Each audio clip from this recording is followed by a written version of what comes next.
Hello everyone, my name is Brandon Yavis and this is my social justice presentation. When you think of a game, what do you think of? Are you imagining the newest consoles to join the race against PC machines? Do you think of your favorite Twitch streamer? What if I told you games go as far back as the pyramids? Sened, thought to be an ancestor of backgammon, was found in the tombs of the Egyptian rulers, which is why it should not surprise you to know that half of women are gamers. But most of us do not picture our mothers playing Call of Duty, and even fewer than us actually see them play video games. So what gives?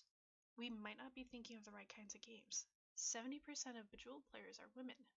That's right, Bejeweled is a real game, and that is becoming true of even more types of games. To understand how video games are becoming more accessible, let us look at the first commercial video game console, called the Magnavox Odyssey.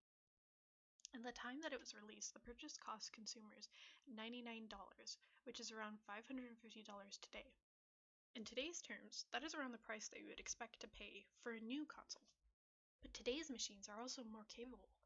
They can multitask, stream videos, and play some of the most graphically intense games we have ever seen.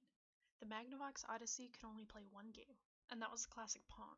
But the modern woman today actually makes up for 30% of all gamers, which is more than the total percentage of boys that play video games below the age of 18. Where does this put us? And how is playing video games a social justice issue? The answer lies in the job market. Girl gamers are 3.3 times more likely to study physical science and technology. Sounds good, right? Women comprise the majority of social media and mobile players, and because of that, they should be taking more jobs in STEM. Here's the problem. 88% of game designers are men. That is a huge disparity. Capcom, a major company in the video game industry, has advocated in diversifying the employees they hire. Only 21% of Capcom's workforce are women as of 2017. That year, they earned $122 million in profits.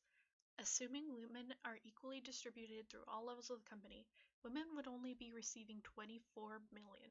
That isn't even half. So why are women not breaking into this field? If the video game industry is so lucrative, women should be flocking to become game designers. A complicated question gets a complicated answer. According to Mary Santovec, one big reason is education. Most game designers come from a computer science background. Fewer women in the STEM fields means fewer women are designing games. Ergo, it may be a cause and effect situation, where because women in general are underrepresented in science and technology, that a symptom is we do not see many female game designers. Work-family balance also contributes to the lack of female designers. 5 of the top 20 women designers quit working in the field because the number of work hours required was too much. Game designers work an average of 80 hours, with 120 hours required for 2 months during the pre-production crunch. Belinda Van Sickle offered a different perspective to the Chicago Tribune. Women in the game industry have historically worked in departments such as marketing and public relations, rather than in development, art, and programming, areas that are directly involved with making games. There were a lot of assumptions about women. People in the industry would assume you don't play games, or if you do, you're kind of weird or play games they don't think count. Even though women are being introduced to gaming through their phones, there is still bias that the only kind of gaming worth doing is the difficult or violent kind. Fair Play wrote an article about the women that do make it into the industry. The industry still holds onto a boys' club mentality, with female developers faced with discriminatory jokes, having their appearance rated, or their technical skills belittled.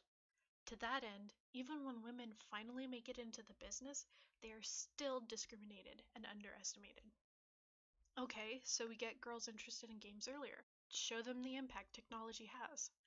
In the hour-long video titled Achieving Gender Equity in the Digital Age, we have this quote. Girls play in a different way than boys do with the computer.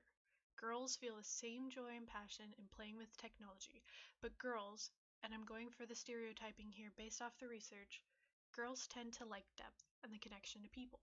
Typically, you'll find girls saying that they want to be doctors when they grow up. They want to be environmental scientists. They want to do things that will help other people.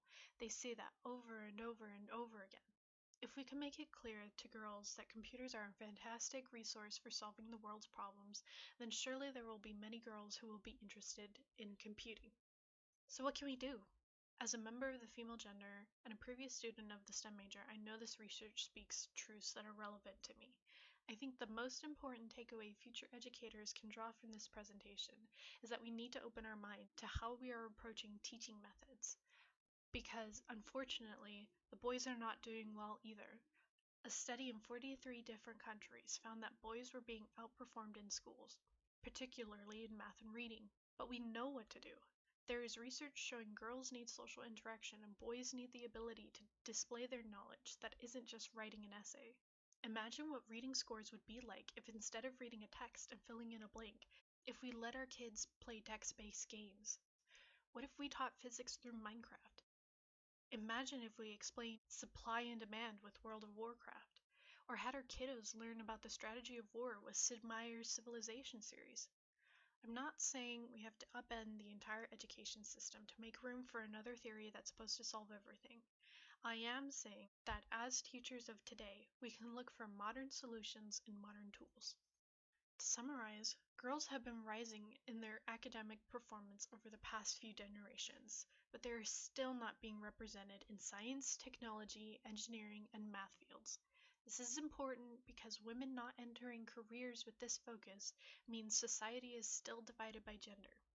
Women also might be having an increased interest in these fields, but they are shying away from committing to a career for fear of the discrimination they will face. Lastly, if we can learn how to raise participation of women in science and technology, it might give us the key to providing more interactive learning for boys that are already struggling in literacy.